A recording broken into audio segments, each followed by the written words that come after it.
Well, good morning. How's everyone doing? I think some of us need some coffee or caffeine. I don't know, how many people were out last night trying to find the Northern Lights? How many of you have found them? Well, I'm apparently, I wouldn't say magnet, I repelled them. See, we lived in North Dakota. They were very famous in North Dakota, but every time I would go out, couldn't find them. So Friday night, they were here. I go out last night, I couldn't see them. So I don't know, I think I just repelled them away. So anyway, happy Mother's Day. First of all, my bride, she's normally not in the room, but she's in the room today, so happy Mother's Day. And if my mom is watching us online, happy Mother's Day as well. And for the rest of the ladies that are in here, whether you have biological kids or whether you have people that you're pouring into, happy Mother's Day. So, ladies, as you came in today, you should have put your name in here. Did everyone put their name in here, all the ladies?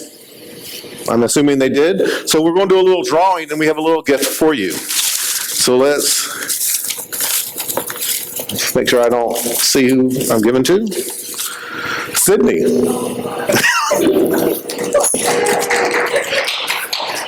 Here you go, Sydney. Happy Mother's Day.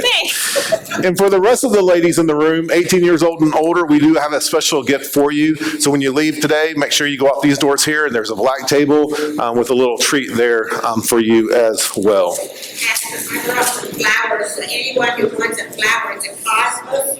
It's a pink. It'll grow about 2 to 3 feet tall and about 20 inches of width. So when you plant them, don't plant them close together. Nope. Please take. So did ever? They came from Susan B. Coleman. They sent me the seeds, and I planted them, and I think about 30 of them came up.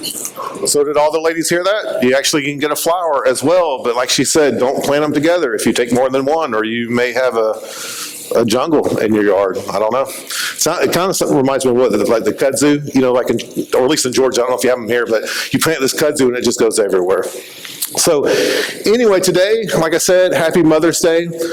Today we're going to be actually looking at one of the ladies in the Old Testament today.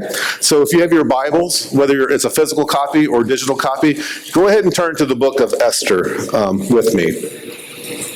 And while you are doing that, I just have some questions for you. Have you ever been in the wrong place at the wrong time? Or maybe you've been in the right place at the wrong time. I remember back in it must have been like in the early 2000s, because Jennifer and I were living in Costa Rica at the time, and I remember talking to my parents, and my dad was sharing something that happened to him earlier in that day, and he was with, I think, my sister, her husband, and a few of the grandkids, and they went into a grocery store like Kroger, and they were out shopping, and then all of a sudden, it just turned chaotic. People started running and screaming and all that. Turns out the place was being robbed by 3 or 4 guys that were going through the store with guns. So they were in the right place, but definitely at the wrong time. Now, my guess, this is probably how Esther must have felt. Now, Esther is a wonderful story, and we're going to skim through the first 3 chapters. And Esther, if you've never read the book before, I'd encourage you to do so, because it kind of reads like a soap opera. I don't even know if soap operas even exist anymore, but for the ones that was around in the 80s, and soap operas were real popular, but this kind of reads like that.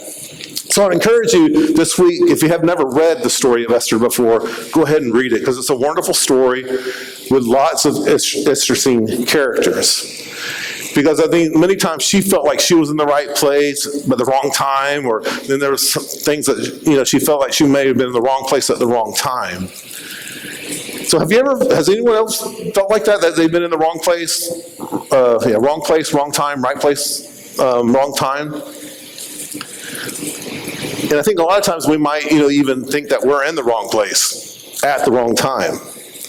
And my guess is Esther's life was a series of these moments.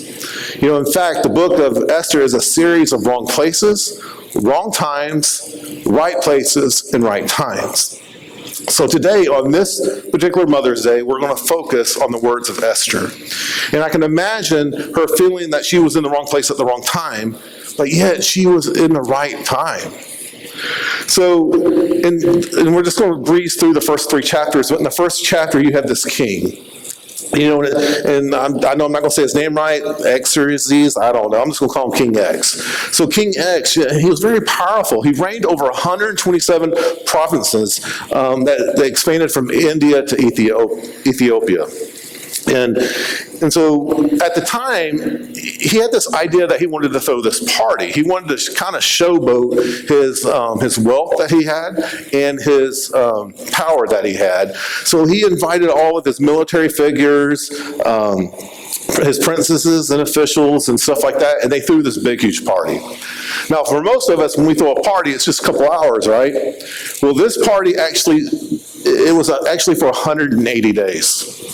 I mean, that's 6 months. Can you imagine throwing a party for 180 days? One of my first questions is, what did people do? I mean, did work not get done for that six months? But he threw a party. It was really just to showboat his wealth. And then after that 6 months was over, well, he wasn't done yet. See, this 6 months was for all the top officials and, the high-end people in society. Then he decided that he was going to throw another banquet, another party for people, like for servants and people that are probably a little bit on the lower end of the spectrum as far as society goes.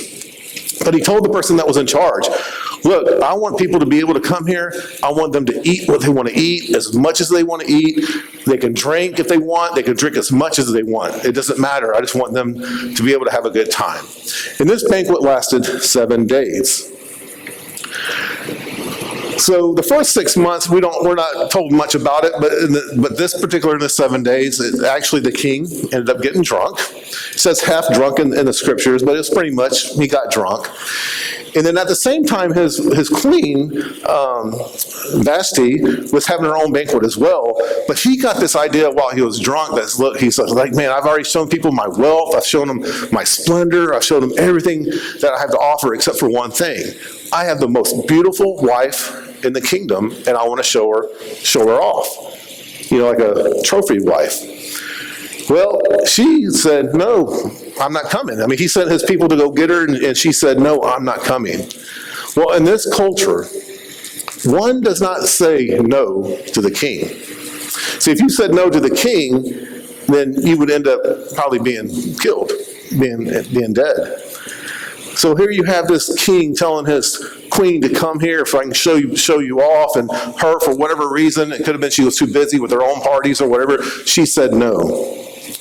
Well, like I said, he was kind of drunk.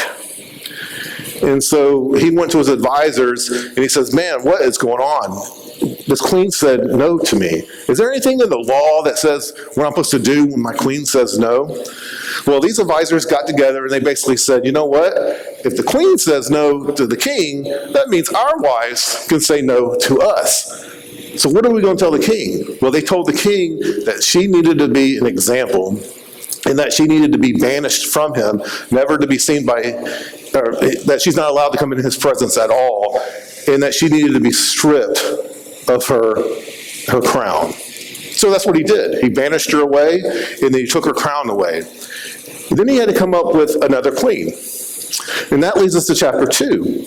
See, chapter 2, all the advisors went throughout the kingdom and they grabbed all the young, beautiful virgin girls, teenagers, and it was almost kind of like American Idol. If y'all are familiar with American Idol, you have all these artists that come together and they try to do their best performance to get a chance to be in front of the judges. And that's what was going on here. You had all these women that were going in between these advisors and trying to get their approval so they can go in front of the king.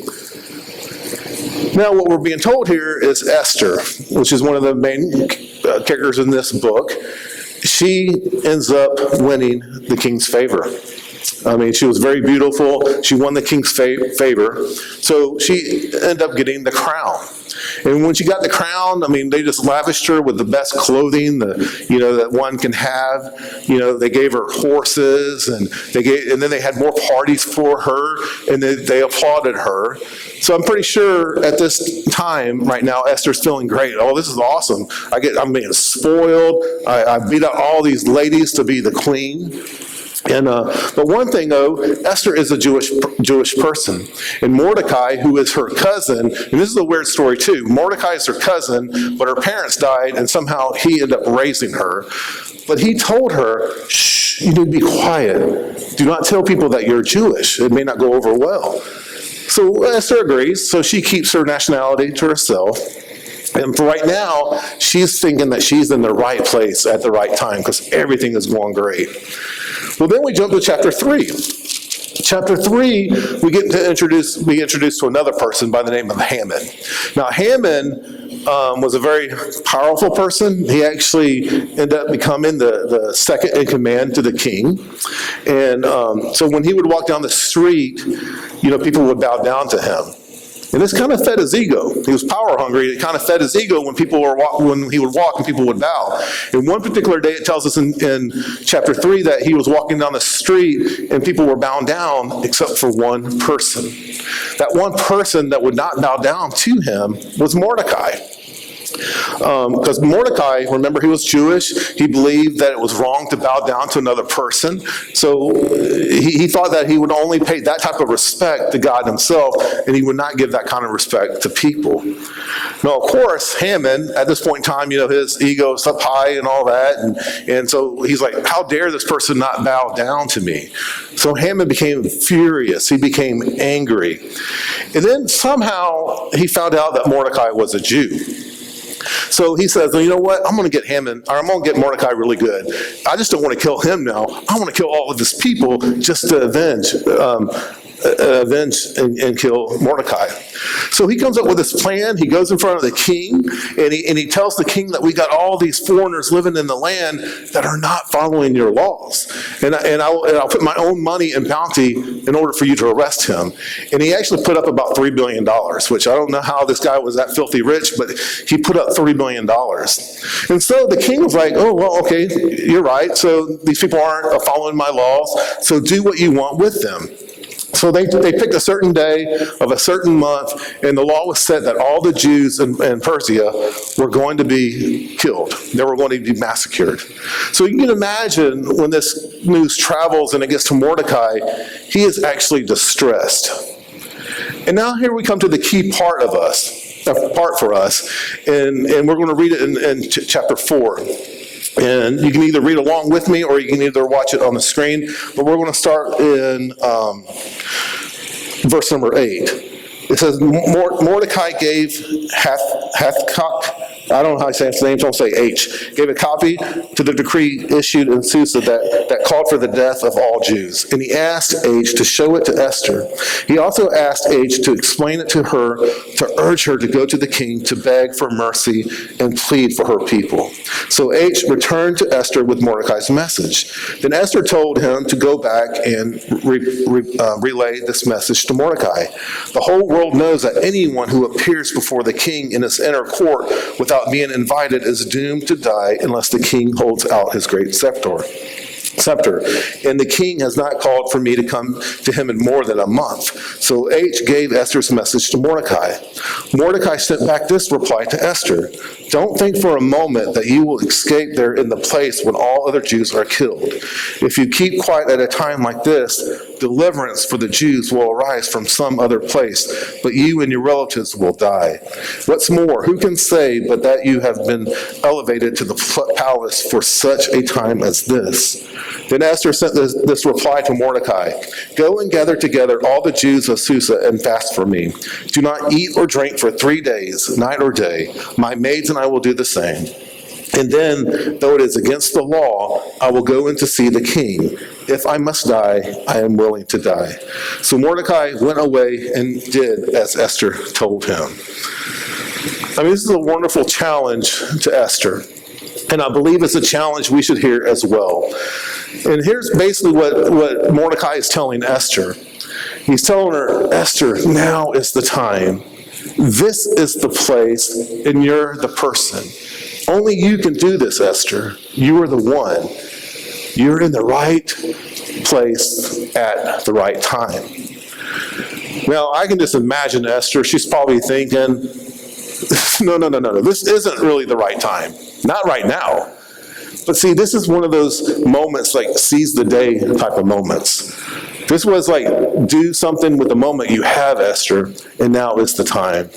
But like I said, I mean, I can just imagine her thinking it's not the right time, right in the right place. She's probably wishing, man, I wish I wasn't here right now. I wish this wasn't happening to me.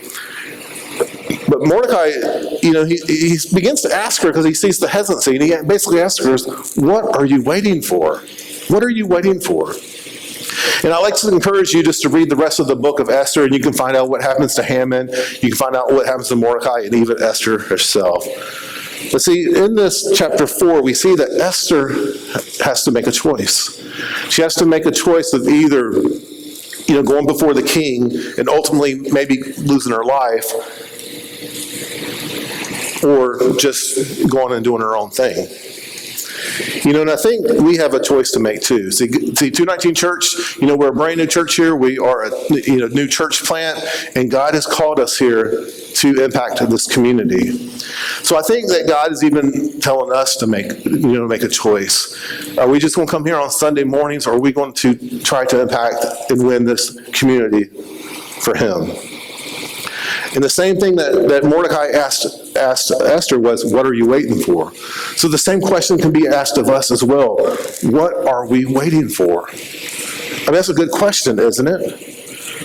Now, I'm pretty confident that many of us are waiting. Whether you're here in person or whether you're watching online, maybe you're not a Christian yet, but you've been kind of checking this God thing out, or maybe you're trying to figure out where your faith fits in. Or you might be saying, I'm just trying to figure this out, and I know I have enough time to do it. Or maybe you're saying, someday when I have time, I'll sort this out. Or maybe you've been a Christian for a long time, but you've been sitting on the sidelines. You look around and you say, hey, there's other people that can do this. I don't need to get involved. I don't need to get plugged in. Or someday you might say, you know what, not now, but man, eventually I will get involved, but I'm kind of busy right now. Or maybe that there's something from your past that needs to be resolved, and it needs to be addressed. And if I'm going to get to it on one of these days, but maybe there's a broken relationship that just needs to be reconciled, or at least needs to be reconciled, and you're saying, I'll get there. I got time to fix this. But for whatever reason, we wait. And why do we wait? Maybe sometimes it's because we're afraid. Maybe it's sometimes that we're fearful of dealing with whatever it may be. Sometimes we're waiting for a better opportunity when circumstances look easier for us. And sometimes we're just procrastinators. But the reality is sometimes we wait too long. And what is the advantage of us waiting, for that? Now, you may not have ever had the ear to the king or the president, but you do have an ear to the fast food clerk, or you have influence with somebody. And I personally believe that you have something there's something that you ought to be doing, and I think there's a better time for you than right now. See, and maybe you missed the moment. I know what we say, well, someday I'll get to that, someday I'll do what I need to do, but the truth is, for every person here or watching online, some days will be over, and then you're going to look back and say, hey, have I done everything that I was supposed to do, or I ought to do? Are you using your gifts and your talents for God? Are you reconciling your relationships with families and friends? See, I believe that God gives us enough time in the day to do what we ought to be doing. But the problem is, we add a lot of stuff to our plate, don't we? We're very busy people. And maybe the same thing was happening with Esther. I can imagine that she probably had all of her queen duties to do, and she was very busy. But Mordecai was telling her, now is the time. Seize this moment. This is the place, Esther. Esther, this is your time. God created you for this moment. Don't miss it. Esther was probably thinking, man, surely any other place but this place. I mean, because if you go back to 2 chapters, you go back to chapter 2, that was a great place to be in, right? I mean, she was getting all these gifts. She was getting applause from people. She was getting all these gorgeous clothes, top of the line clothes, and she even got the crown. But now in chapter 4, she's thinking, man, this is not a good place to be in, right? And I get that. I mean, don't you? I mean, I watch people marry, and in the beginning, it's a wonderful place to be, and then But then something happens, and I suppose for hundreds of reasons, all of a sudden that's no longer the place. You don't feel that it's right the place. Or maybe it's a job that we take. We're so excited when we take that job, and then we get to that job and they actually want us to work, and then we're like, oh, well, maybe this isn't the right place for me. Or maybe it's our neighborhood that we're living in, or the people that we're hanging out with. And here's what many of us say too, if I were in a different place, I'd be a better person. If my situation was different, I would be different. If I were just in a different place, a better place, you might see me a lot for me, and I would be serving. But the truth is, if we're not going to serve here where God has placed us at this point in time, then we're not going to serve anywhere. See, the place we're in right now is the place where God has us, whether we like it or not. See, God has strategically placed you in the situation you're in now. That's a critical moment. See, you're not there by accident. It's a divine plan. It's by the divine author of life, God. Now, what are you going to do about it? See, Esther's response is a lot like ours. We tend to think of the obstacles first, and then we tend to think about the risk. What risk is it involved? What's the cost for me to do this? And often we stop right there. See, none of the Persians knew that Esther was Jewish, especially not her husband, the king, or Haman. But see, to save her people, she would have to risk her own life. See, she would have to appear before the king without an invitation. And like I said, when you go into the king's room without an invitation, you could be put to death. So think about what was going on in her mind. The king hasn't called for her in over a month. So maybe she's not the apple in his eye anymore. Maybe he's moved on to that next shiny, virgin girl. Someone else was taking her place. So can you understand Esther's apprehension that she did not want to do it at first? Clearly she felt that she was not the right person for the job. Have you ever felt that? I know I have. And I know sometimes I've ended up places, the right places, but I didn't feel qualified, or I didn't even have the plan to do it. I remember back in 2017, God called my family and I to Williston, North Dakota. Well, at the time, we had no clue where Williston, North Dakota was. Jennifer actually had to look it up on a map and says, do you have any idea how far north Williston, North Dakota is? I was like, I have no clue. And so, but anyway, we ended up going there. And the same thing here. Honestly, Ohio wasn't even on our radar. I never had the intentions of moving to Ohio. I didn't even, I just had no inkling to go to Ohio. And then when we were invited to come here, we had to look up Milford. We're like, well, where's Milford at? And we had to look at Milford up on the map. But here we are. God has called us here. And we've been here for 2 years. See, this is our home now. This is the place where we've made an investment in the kingdom of God. And this is the place I believe God is making a difference in our lives, in the lives of others. All in this place. But see, before this to happen, both these times we had to ask ourselves, is this the time? Is this the right time in 2017 that God was calling us to Williston? 2022, we had asked the same question, is this the right time that God has called us to Milford? And then, is this the right place? Well, obviously you see that I'm here, so obviously you know that the answer was yes. See, if you're filling in the blanks, the first one is God has each of us in the right place right now. See, God has each of us in the right place right now. He has Jennifer, Parker, and me in the right place at the right now. He has each and every one of you in the right place right now. Now, Esther was probably thinking, why me? Why me? And whose idea was this to enter me into that beauty contest? That's what she was probably thinking in chapter 4 because of everything that was going on. She clearly thought that she was not the person. But at that time in chapter 4, in that place that she was at, she was the right person. Now, you might be sitting here and saying, Pastor Russ, I'm not capable. I'm not qualified. I can't get up here and sing. I can't play an instrument. I can't help out with kids' church. I can't help out with whatever. Well, second fill in the blank. God doesn't call the qualified people. He qualifies called people. And that is so true. God doesn't call qualified people, he qualifies called people.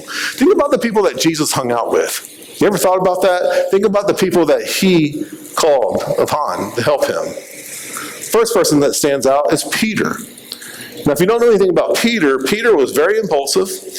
A lot of times he was putting his foot in his mouth, and he denied Jesus. Now, by our standards, Peter couldn't even be, by our standards, the way we think, Peter wouldn't even be allowed to be up here on stage.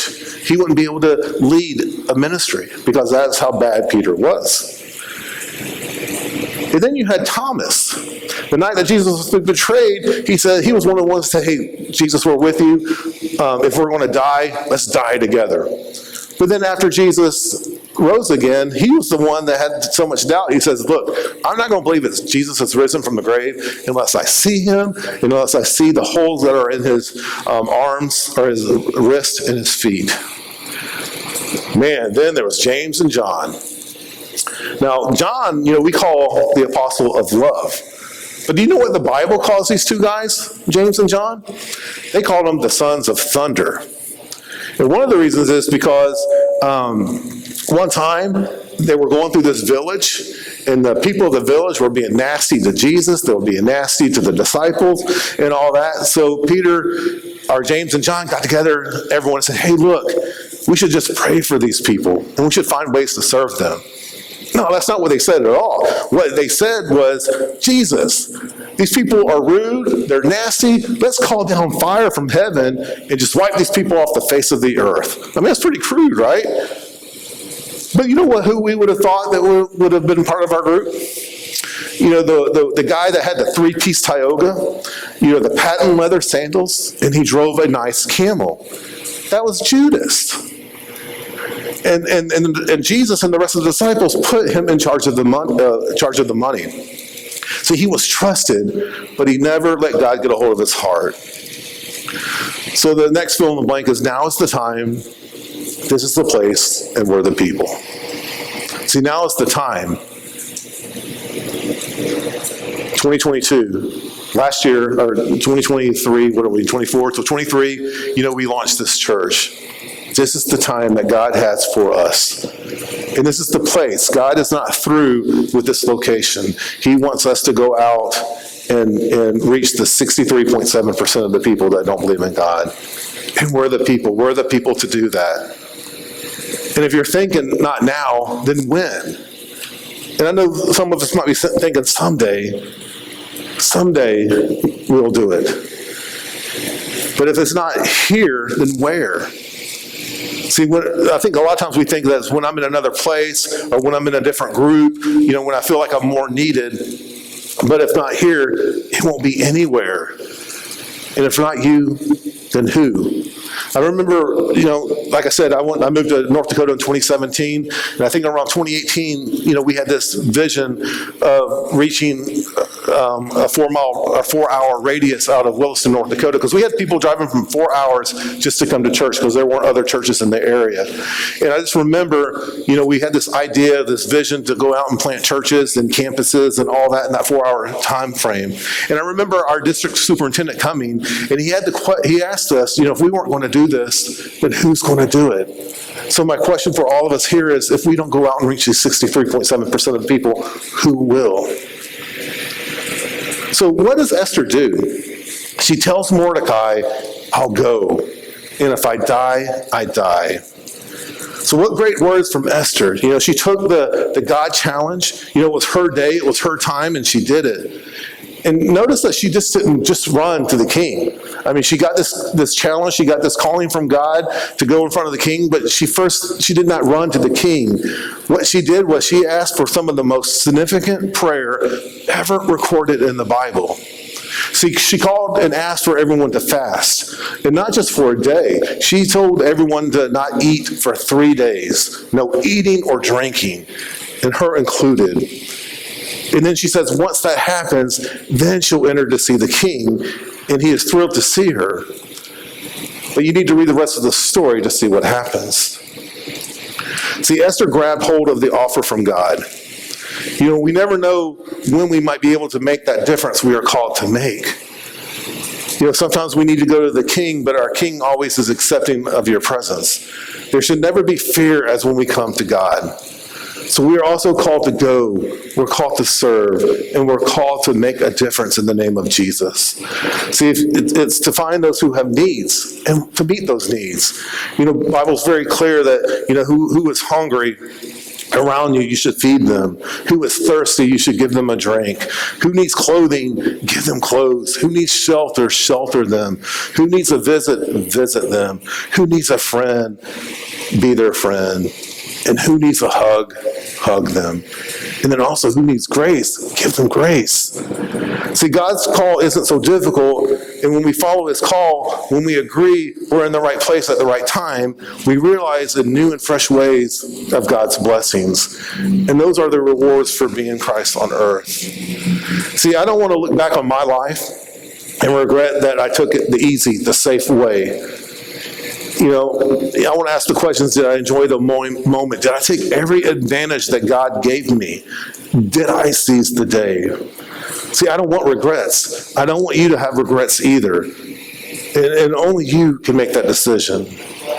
See, Esther chose to take the risk. If I die, I die. And may you and I have the same heart, doing it all for the glory of God. So make someday today.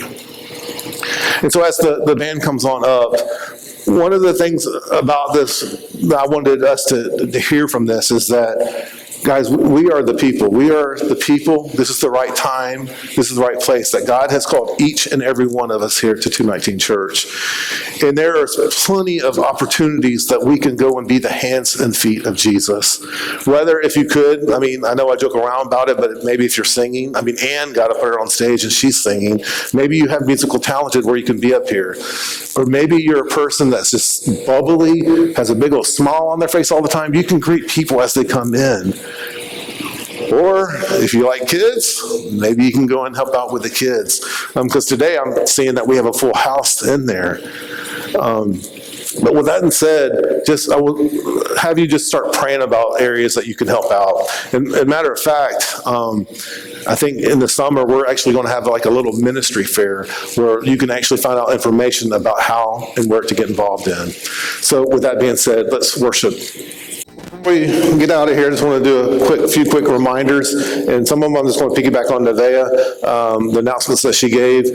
One of the things we're trying to do here now is try to build community, because a lot of times we'll just come here on Sunday mornings and we really don't get to know each other. So that's one of the reasons we're doing small groups in the fall, is for we can have built community.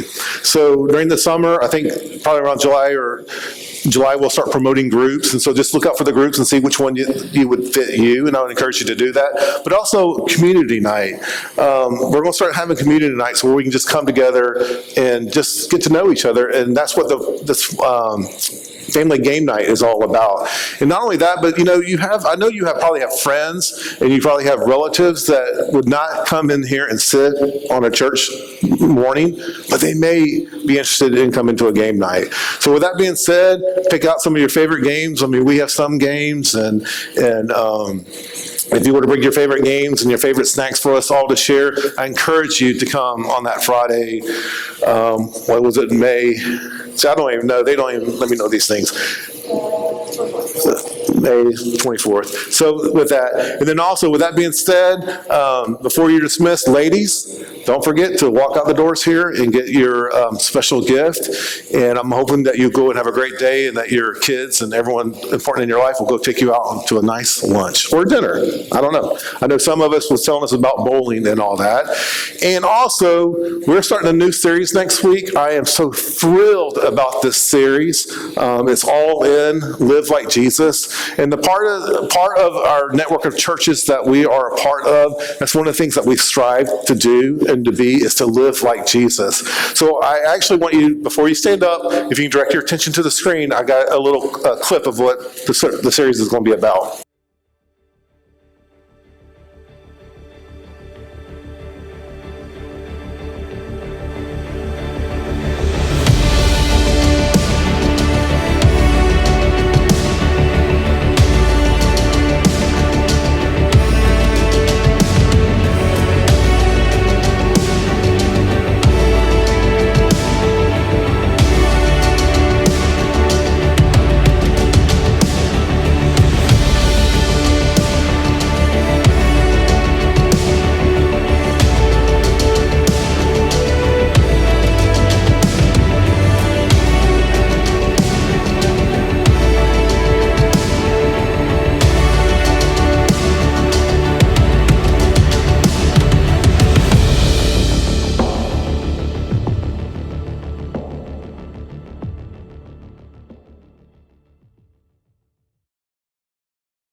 things here that's so important here at 219 Church, and also our sister churches, part of the network of churches that we're part of, is that we believe that we are all called to go and make disciples.